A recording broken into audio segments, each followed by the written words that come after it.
Miren, la idea es ver ahorita los conceptos básicos de la programación orientada a objetos, comentarlos, irlos analizando y entendiendo y darnos cuenta que ya prácticamente todos los que vamos a ver ahorita ya los hemos estado usando.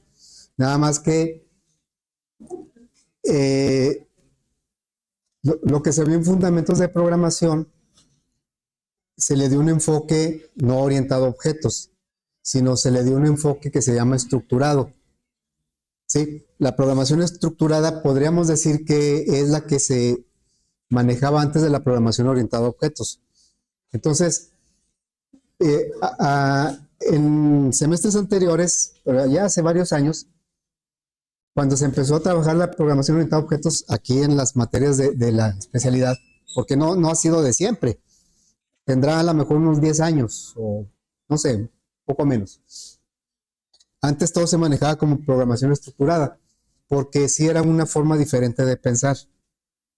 Entonces, los primeros intentos que se hicieron para empezar a manejar la programación orientada a objetos incluía que en la materia de fundamentos de programación se veía todo lo que se vio en fundamentos más la parte básica de programación orientada a objetos. Y entonces con el tiempo pues se vio que eso era demasiado material y como son dos paradigmas diferentes, entonces como que no se asimilaba adecuadamente. Entonces se regresó a que en fundamentos de programación no se viera nada de objetos y seguíamos con el enfoque estructurado y luego ya fue cuando apareció la materia que se llama programación orientada a objetos. Bueno, entonces vale la pena ahorita puntualizar los conceptos que les encargué de tarea. Vamos a leer uno o dos de cada uno de manera voluntaria, si no, pues yo les digo quién. Si no quiere nadie, ¿verdad? Y con los ejemplos vamos a tratar de relacionarlos tanto con el mundo real como con el código que, inclusive ya del que hemos hecho. Y no se diga del que vamos a desarrollar a partir de aquí. Bueno, entonces, vamos a ver primero alguien que quiera leer o comentar. Si quieren comentarlo, no es indispensable que lo lean. O bien no es indispensable que lo comenten, sino que lo pueden leer. ¿Qué es programación orientada a objetos? ¿Quién quiere leer? Ahí, por favor, ¿sí? Es un paradigma de programación, es decir, un modelo o un estilo de programación que nos da una guía sobre cómo trabajar con él. Se basa en el concepto de clases y objetos. Este tipo de programación se utiliza para estudiar un programa de software simples y reutilizables de plano de código o sea, clases, para crear instancias individuales de objetos. Ok, gracias. ¿Alguna otra idea? ¿Sí? Podemos entender la programación orientada a objetos como una forma de programar más cercana a cómo expresaríamos las cosas en la vida real, que permite diseñar mejor las aplicaciones, llegando a mayores capas de complejidad sin que el código se vuelva inmanejable. Ok, gracias. A ver, entonces, yo sé que pueden traer algo un poco diferente, pero ¿hay alguna idea central en lo que consultaron? ¿Cuál sería la idea central de por qué decir que la programación orientada a objetos, o sea, por qué diferenciarla de otro tipo de programación? Está orientada a los objetos. Ahora, ¿por qué creen que haya aparecido la programación orientada a objetos? Para facilitar el mantenimiento y reutilización. Y ahorita también aquí dijeron algo muy importante. Yo, la verdad, pues digo, tengo mucho más años que ustedes. Y cuando yo trabajaba desarrollando programas, o sea, que me enfrentaba a usuarios reales, yo trabajé pura programación estructurada. Casi todo el tiempo que duré en eso era programación estructurada. Ya si al final sí metí algo de orientado a objetos, pero entonces cuando a nosotros nos dicen, porque aquí en la carrera, programación orientada a objetos era una materia nada más, pero ya de los últimos semestres, y se llamaba análisis y diseño orientado a objetos. Pero era, como en un tiempo fue la inteligencia artificial, era una materia pues de complemento, pero no se ahondaba mucho porque no se utilizaba tanto. Entonces, ya cuando dijeron, no, ahora ya como viene muy fuerte esto de la programación orientada a objetos, entonces ya la vamos a incluir, o ya se va a incluir desde las materias básicas de programación. O sea, ya teníamos que meternos nosotros, los maestros que dábamos esas materias, nos teníamos que meter a conocer el paradigma. Y dice paradigma, ¿por qué es un paradigma? ¿Qué viene siendo? Por ahí dije un paradigma. ¿Qué viene siendo? Como algo diferente, ¿verdad? Algo que se sale de lo convencional. Un paradigma es algo nuevo, se puede decir, o algo diferente. Entonces, cuando nosotros nos dicen que hay que meterse, fue muy, no digo que complicado, podremos decir interesante, pero no fue algo sencillo que nosotros de nuestro tiempo nos tuviéramos que meter a este paradigma, porque nuestra mente ya estaba, pero así tatuado digamos, el estilo estructurado. El estilo estructurado se basa en funciones y algoritmos. O sea, es la parte central de un diseño de una aplicación en programación estructurada, esa base de algoritmos, de funciones, de subprogramas. Entonces, yo sí, la verdad, al principio cuando empezaron con eso de que tenemos que meternos, veía los conceptos y decía, pero ¿para qué me meto en tanto problema? Si con lo que yo he trabajado ha sido suficiente. Y sí, nos costó un poco de trabajo. Tuvimos talleres, los maestros, así en el semestre, 2, 3 semestres de taller, ¿vale? Para ir asimilando bueno, algunos sí ya traían más antecedentes, ya se habían metido más, pero muchos era nuevo. Entonces sí fue un choque, pero a nivel estructura mental. O sea, yo decía, ¿para qué? Como decir, ¿para qué brincamos tanto estando el suelo tan parejo? ¿Para qué metemos esto si está más fácil como yo me lo sé? Bueno, poco a poco me fui integrando, me fui conociendo más los conceptos, me fui convenciendo y pues realmente sí hay una razón por la que se cambió. Es como lo dijiste ahorita. Yo la razón principal que veo es que ataca de mejor manera la complejidad de los programas. Tal vez a mí me tocó en mi tiempo, hace mucho, crear programas hasta cierto nivel de complejidad, pero no se compara con los que hay ahorita. Con las aplicaciones que hay ahorita, tan grandes, tan robustas, pues no. Entonces, conforme fue creciendo la complejidad de los problemas, era muy difícil darle mantenimiento, darle soporte a esas aplicaciones. Y entonces, gente visionaria que desde antes de que apareciera el problema ya estaban anticipándolo, pues dijeron, ¿de qué otra manera se pueden abordar los problemas que cada vez son más complejos y más complejos? Porque a mí lo primero que me dijeron, yo asistí a cursos no solo aquí, sino me fui a otros cursos externos, y casi lo que me decían en esos cursos, y tratando de convencernos, es que la programación orientada a objetos es más fácil. Dice, no, es que es más fácil. Y yo decía, pues ¿dónde está lo fácil, verdad? Lo fácil es cuando tú usas los objetos que ya están.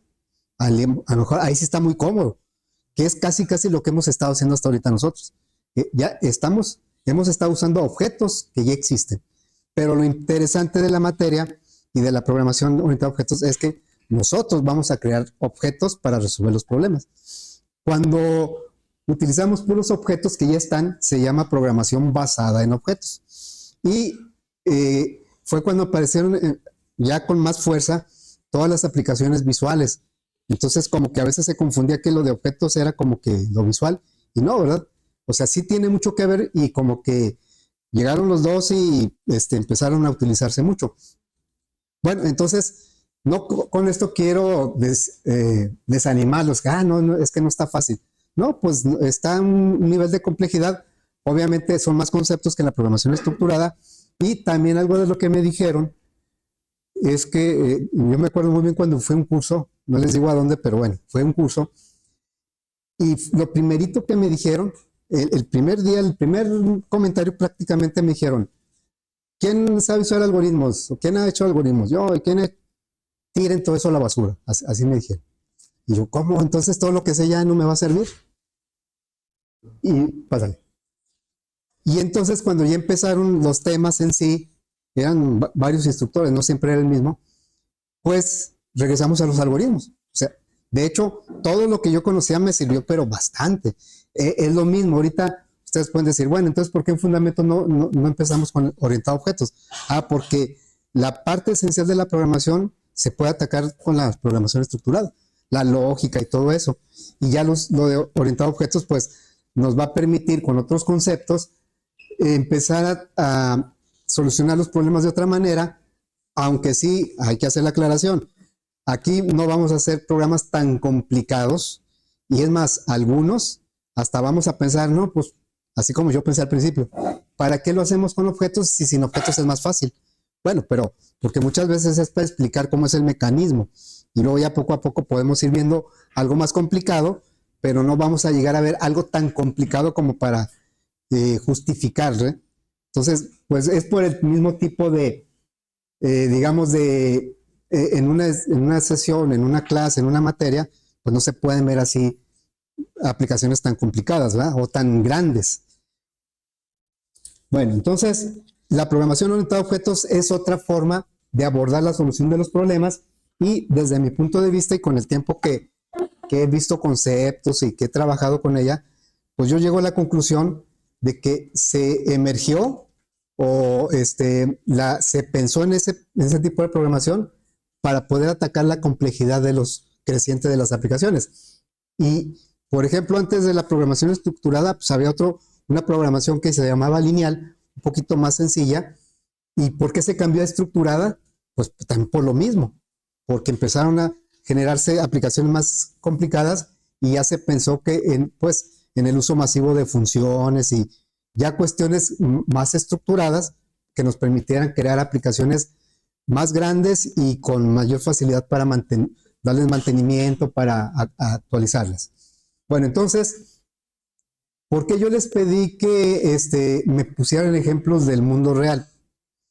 Porque los conceptos que vamos ahorita a repasar vienen del mundo real. Los que empezaron a idear esto de la programación orientada a objetos vieron el comportamiento del mundo real y realmente es muy complejo.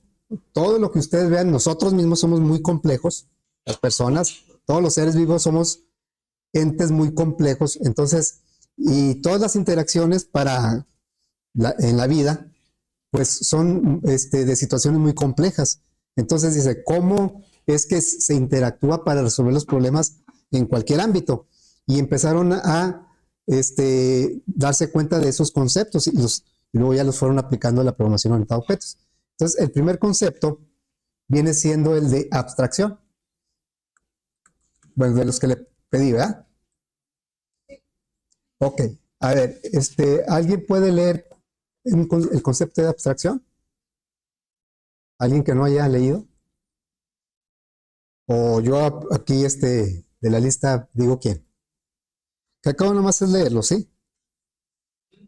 O si quieren comentar más también, Pues es tomar lo más relevante ¿sí? o solo lo que nos importa. Es tomar lo más relevante, solo lo que nos importa. ¿Tienes un ejemplo? Un ejemplo, pues podemos decir que el perro come o ladra. El perro come y nada más hace eso. Pues no, también no. No, ok, ahí está la abstracción, ¿verdad? Tú tienes en la mente una imagen del perro, ¿sí? Comiendo o ladrando, pero obviamente que el perro hace muchas más cosas. ¿Tú crees que un veterinario tenga la misma abstracción que tú? No, porque él le interesan otras cosas. Entonces, como bien dijiste, nada más nos fijamos en lo principal de las cosas y no en el detalle, y nada más en lo que nos interesa, ¿verdad? Dependiendo del punto de vista o dependiendo cómo voy a interactuar con ese objeto, con ese elemento. Bueno, entonces la abstracción nos permite a nosotros olvidarnos de los detalles y concentrarnos en lo importante o en lo relevante para nosotros. Y eso yo creo que es más que bueno, yo creo que es muy saludable. Es muy, abona mucho a la salud mental, ¿sí? Porque se imaginan que para interactuar, no sé, con con el cañón ese. ¿Cómo interactuamos con ese cañón nosotros? Pues a través de botones, ¿no? Y perillas y switches. Pero no nos interesa, a no ser que nos tengamos que arreglarlo, no nos interesa por dentro cómo funciona. ¿Qué abstracción tenemos del cañón? Pues es un objeto que emite, yo le pongo la alimentación, le pongo una fuente de video y luego me la proyecta. Esa es la abstracción que tenemos y está bien. No necesito saber ni cómo funciona, ni por dentro cómo está, porque si no, pues hasta ahí andaremos vueltos locos si tuviéramos que entender todo cómo funciona por dentro. Entonces, la abstracción es nada más ver lo relevante. Y eso, como les digo, yo lo veo como una defensa mental ante la complejidad de las cosas. Si no tuviéramos esa defensa mental, esa barrera, nos complicaremos demasiado la existencia. Si así de repente, ¿verdad? Nos la complicamos. Sí, entonces esa es la abstracción. Por eso, un mismo elemento puede tener varias abstracciones. Por ejemplo, una casa. Una casa, ¿qué abstracción tiene, por ejemplo, o cómo podemos representar una casa? Si nos dijeran, dibuja una casa. Pues como en kinder puede ser, ¿no? Una casa como en el kinder. Sí, pero alguien a lo mejor tiene ahí no sé, le gusta la arquitectura y entonces a lo mejor le hace la abstracción un poco diferente. Todo depende de qué queramos ver y en nuestro caso no es tanto qué queramos ver. Ya en nuestro caso es qué necesitamos ver para resolver un problema. ¿Sí? Bueno, esa sería la abstracción. Luego viene el siguiente concepto que es el encapsulamiento. Encapsulamiento. A ver, ¿quién lee? Por favor, algo del encapsulamiento. Que las mismas palabras pues nos ayudan a entender, ¿no? A ver, sí, por favor. Bueno, mantener cierta información de algo privado, que no es necesario que lo va a usar esa información. Ok. O sea, está oculta, está protegida. Está protegida, ¿verdad?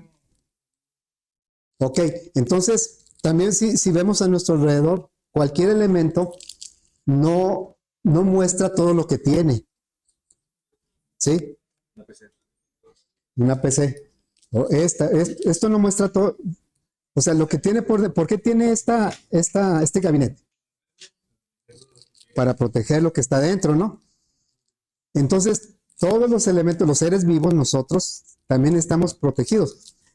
Internamente, pues tenemos muchas cosas, ¿no? Y el funcionamiento, creo que hasta ahorita todavía no se sabe 100% cómo funciona todo el cuerpo humano. Siempre hay investigaciones para actualizar, ¿sí?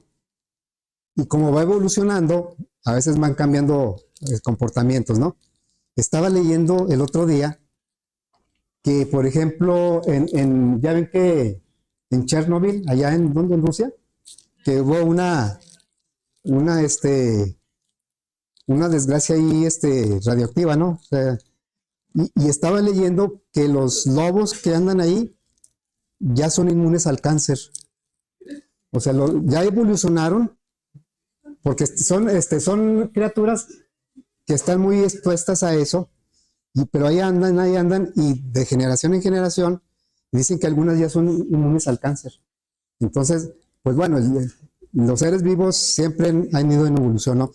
Bueno, entonces todos los elementos que vemos nosotros, un automóvil, tiene partes que no es conveniente que estén expuestas porque pues serían peligrosas o porque no funcionaría bien.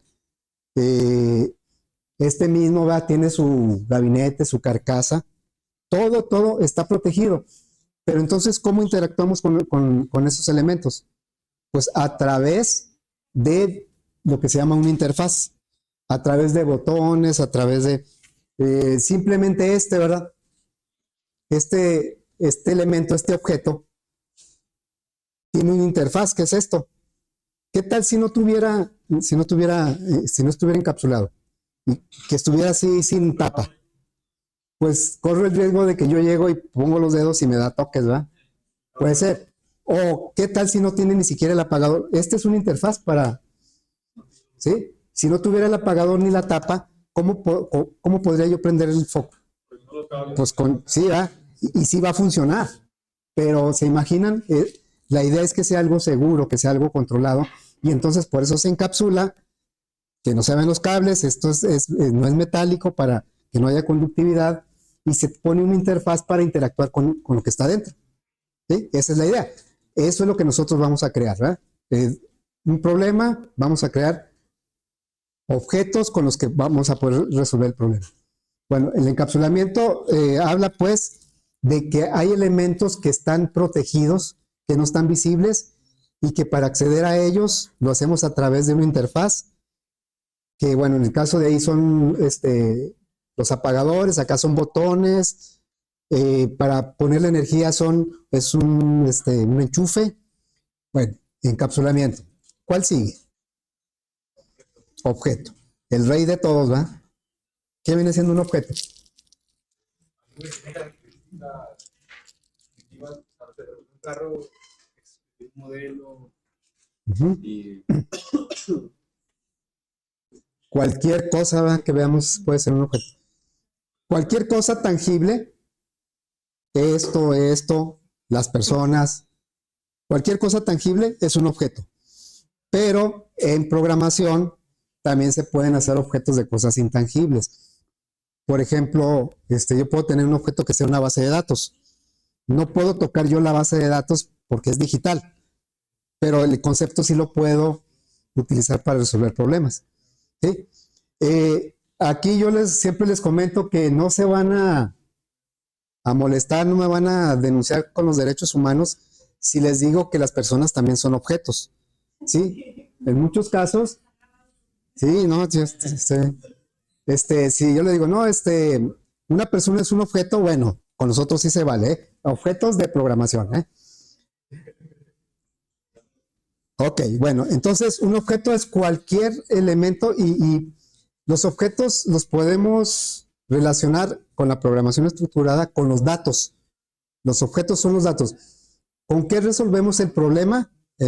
Con datos, a través de instrucciones, pero al ejecutar lo que funcionan son los datos. También aquí, nada más que no son datos, digamos, primitivos, no son enteros, dobles, son tipos de datos como se llaman abstractos, precisamente. Bueno, luego, ¿qué viene? Lo que es la clase. A ver, alguien que nos diga qué es la clase. Por allá. ¿Sí? No. Es una plantilla de modelo para el comportamiento de los objetos.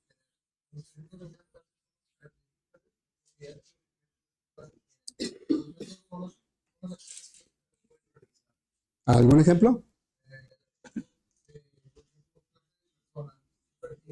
Ahí está, ¿verdad? Ahí está la clase persona. ¿Sí?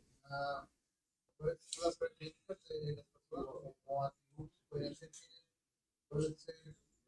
un estilo como de género, si es hombre, mujer, edad, Ok.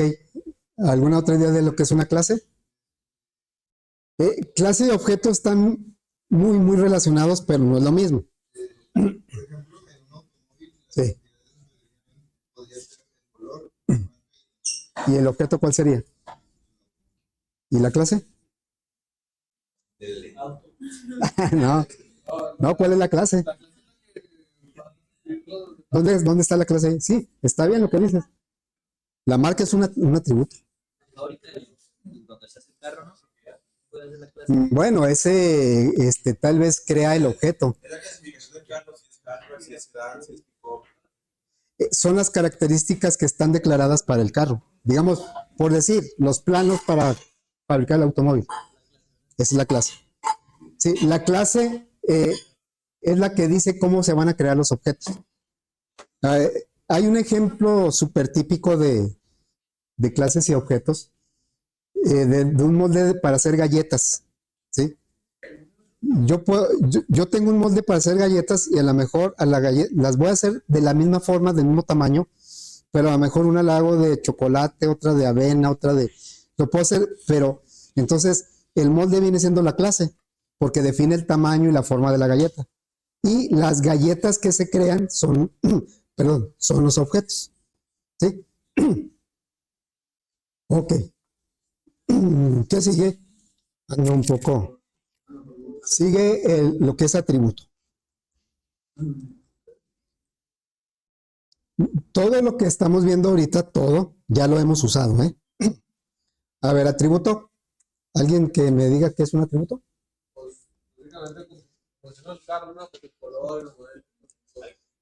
¿Cómo lo podríamos? Eso es un ejemplo. ¿Y cómo lo podríamos definir? Como las características. Yo creo que el atributo es una característica más destacable. Más, No, porque si no definimos características, pues sí, sí. Pero, por ejemplo, a ver, yo si ahorita les dijera, díganme las características de un automóvil a todos. ¿Cuántas crees que saldrían? Entonces, ¿dónde parar? ¿Cuál es el límite? Sí, porque tú dices, oh, ok, muy bien. A ver, es más tú. ¿Cómo, hazme una tracción de automóvil? Dime las características. Sí, de un automóvil.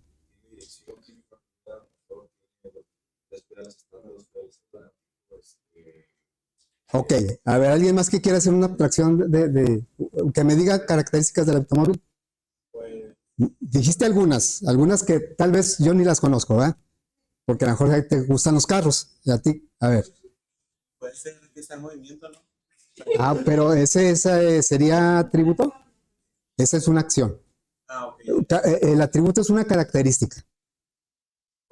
Las más fáciles, bueno, a mí que no sé de mecánica, ¿cuáles serían los atributos que yo veo en un automóvil? El color, la marca, el precio. ¿Por qué lo veo diferente a ti? Porque tú lo estás viendo con un enfoque, estás haciendo una abstracción diferente. Entonces, obviamente, tú cuando dices, sí, las características, pero las esenciales ¿en base a qué? En base a la abstracción. ¿Sí? O sea, sí, yo por ejemplo ahorita voy a hacer quiero enlistar las características de un alumno para mi control de calificaciones.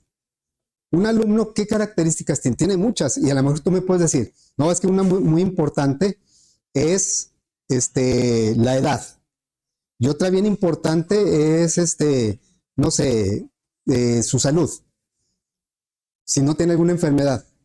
Pero para mí esa abstracción, pues no me sirve, para mi control no me sirve. Entonces, ¿cuáles son las características que yo le voy a ver? Número de control, nombre. A lo mejor son bien poquitas y tú puedes decir, pero es que esas no son importantes. Bueno, no son importantes desde la abstracción que tú vas a hacer. Todo depende de para qué lo vas a utilizar, ¿no? Ok, entonces el atributo son características. En esencia, ya en programación, son datos. El atributo son datos que tiene el objeto y que les podemos dar un valor. Por ejemplo, yo puedo decir aquí, características del cañón, las que a mí me sirven son marca, color, precio y potencia. Esas son las características.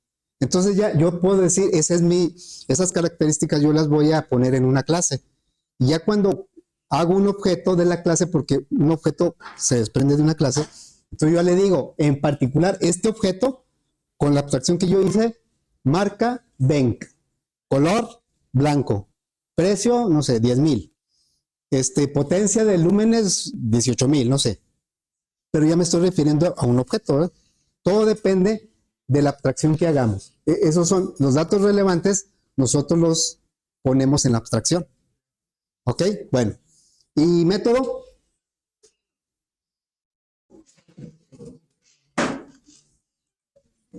¿Qué es un método?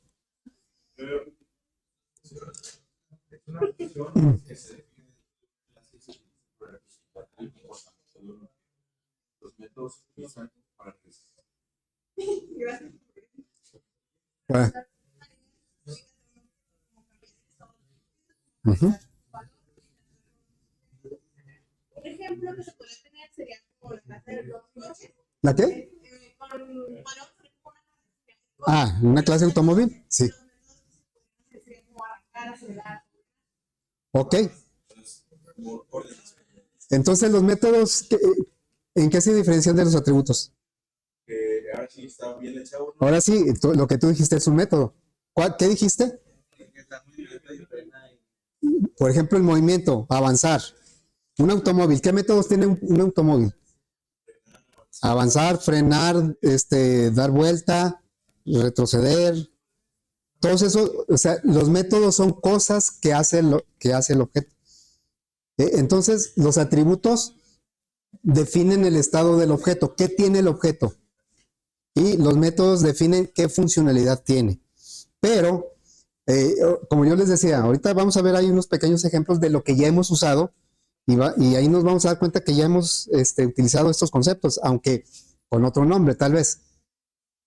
Pero lo interesante es que no solo vamos a usar lo que ya está, sino que nosotros vamos a definir mediante una abstracción, una clase. En la clase le vamos a poner qué atributos va a tener y qué métodos va a poder hacer. Y eso, a través de eso, vamos a crear objetos. Ese es en general lo que vamos a hacer. Entonces, miren, yo aquí tengo algunos ejemplos. Este es un ejemplo de abstracción. A ver, este es un objeto. ¿Qué viene siendo? Un gato. Pero son dos, hay observadores. Pero vean, la abstracción está indicada pues ahí en el pensamiento, ¿no? ¿Cómo está viendo a este mismo objeto, cómo lo está viendo esta persona? Como una mascota ahí amorosa y ronroneando. ¿Y cómo lo está viendo? Como un cazador. Y yo había visto otra, como que alguien le agregó, había un carnicero acá. Sí, y el carnicero lo veía de otra forma. Y era el mismo objeto. Sí, nomás que no lo encontré. Pero era un carnicero. Y había otro donde era un niño y lo veía como un juguete.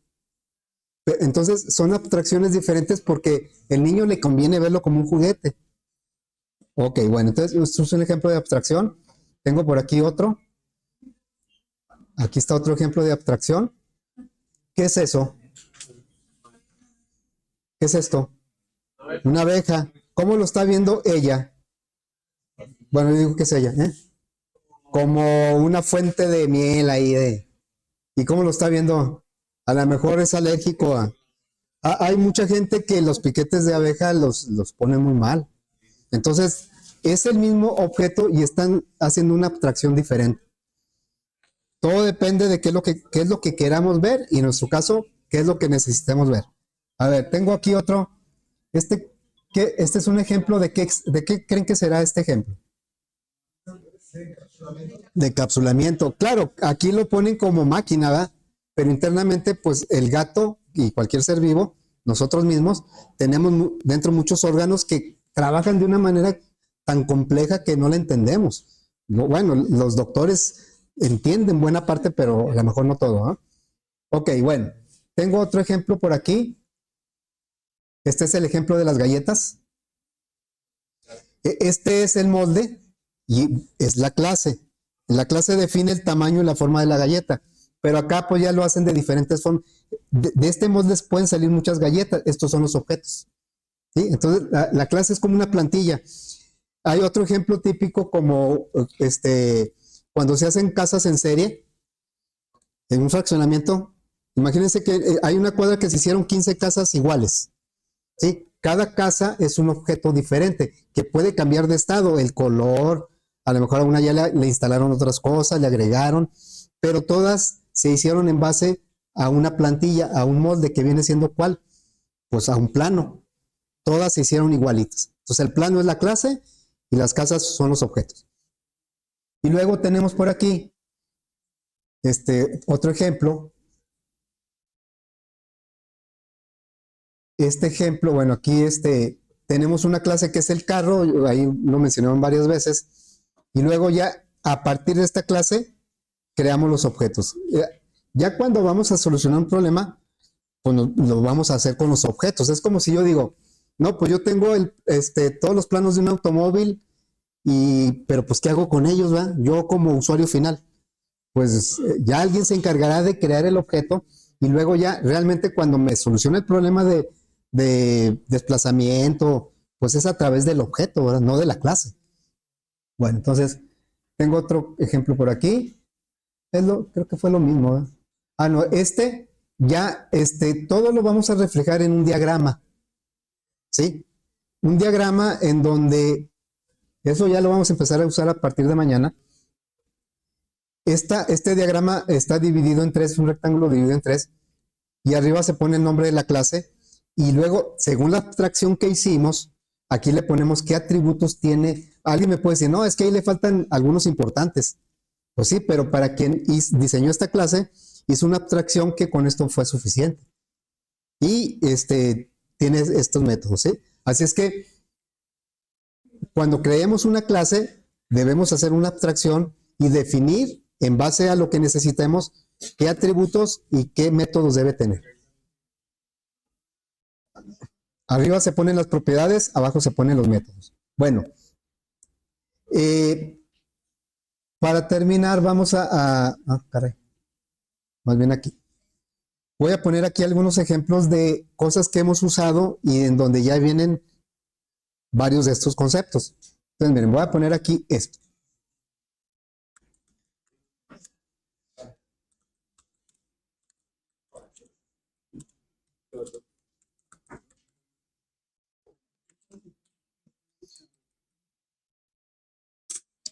Bueno, esta es una instrucción que hemos usado bastante, ¿sí?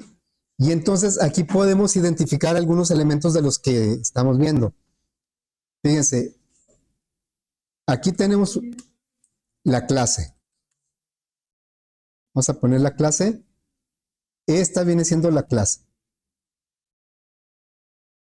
Scanner es una clase. Yo siempre lo había mencionado, bueno, hasta ahorita lo había mencionado como una librería. Es un término más general. Pero estrictamente hablando, Scanner es una clase. Y por estándar, todas las clases empiezan con mayúscula en Java y en varios lenguajes. ¿Por qué es bueno seguir los estándares? Porque con solo ver el nombre ya podemos entender muchas cosas. Aquí yo sé que esta es una clase porque empieza con mayúscula. Y luego, viene siendo, ¿qué? Teclado viene siendo el objeto. Por eso el objeto, realmente, para poder utilizar los métodos que trae la clase Scanner, tiene que ser a través de un objeto que se haya creado. Y viene siendo el objeto, ¿sí? Entonces, este es el objeto. Y luego, ¿qué viene siendo este new? Viene siendo es un operador para crear o reservar memoria de un objeto. Bueno, memoria para un objeto, más bien. Si no existe la palabra new, el operador new, no se crea el objeto. Bueno, y tenemos aquí un método especial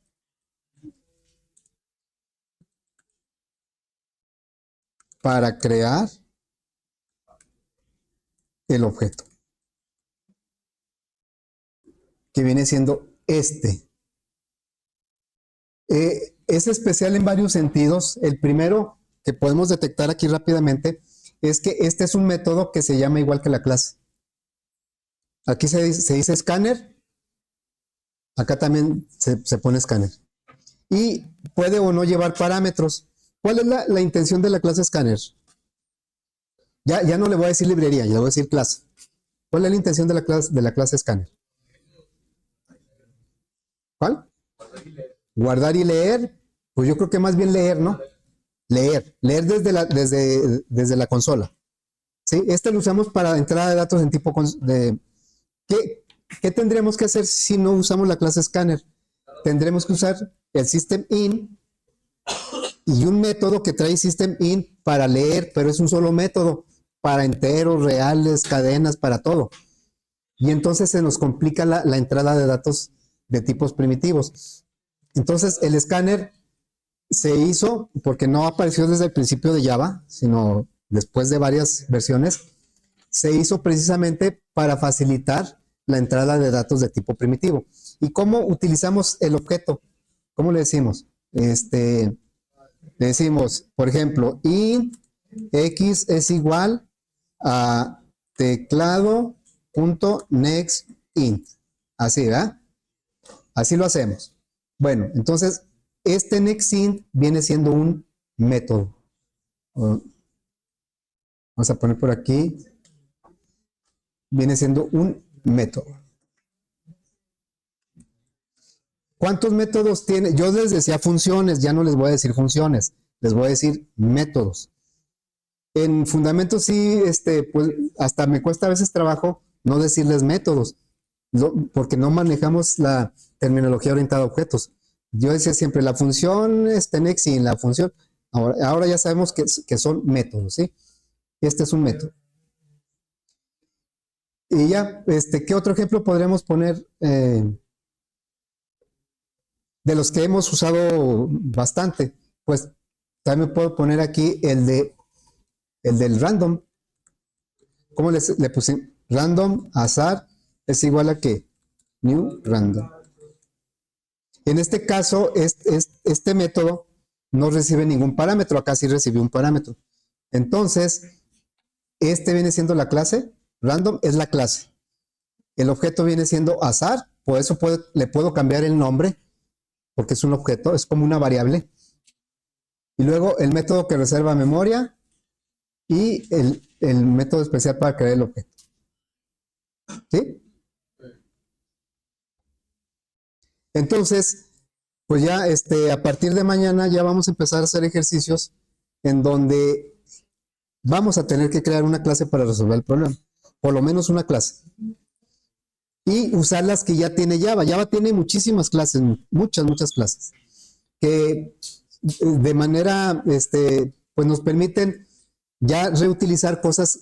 Eso es una de las también características muy importantes de la programación orientada a objetos o de cada paradigma que aparece, la reutilización del código.